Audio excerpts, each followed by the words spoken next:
My name is Mike Veny, and check out this clip from my keynote that kicked off the 2024 Association for Healthcare Food Service National Conference in San Antonio, Texas.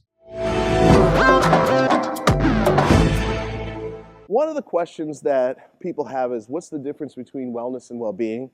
Because we talk about both in the same sentence, and I want to just break this down so we're clear on this. Wellness is when we talk about our physical health. Well-being is when we talk about every aspect of our life, our financial health, our social health, our intellectual health, our emotional health.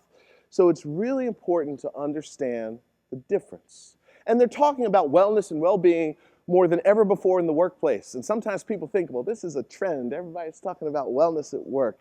And I want to actually tell you it's not a trend. I'm going to give you a brief history lesson, if that's okay. This whole topic of being well at work has been around since the 1700s. Started in Italy by an Italian doctor named Bernardino Ramazzini. And he wrote a book called The Diseases of Workers. And there was some library in the Midwest that actually sold me a copy for $50. I have.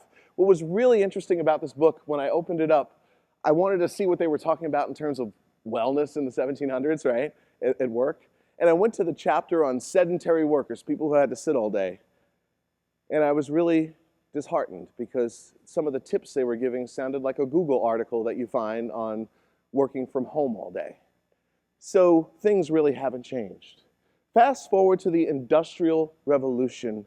A man named Henry Ford made an announcement, and the announcement changed the entire world. He said, my workers are not going to work 7 days anymore. We're going to have a 5-day work week so people can see their families on the weekends. That was a major change in wellness. Fast forward to World War II, and the men and women who served our country, and for any of you who have, thank you for your service to our country. The men and women who served our country came home with a new thing called PTSD that people were discovering. Fast forward to the 1950s, modern day life as we know it started. Many women started to work out of the home more, and stress as we know it started to happen. All this work-life balance talk really started to happen, and there was a huge revolution around fitness. The entire world was starting to get into fitness, aerobics and stuff. But employees were causing a problem in workplaces. Employers were getting worried because workers kept coming to work drunk. They were showing up to work drunk. So they decided to create something called an employee assistance program.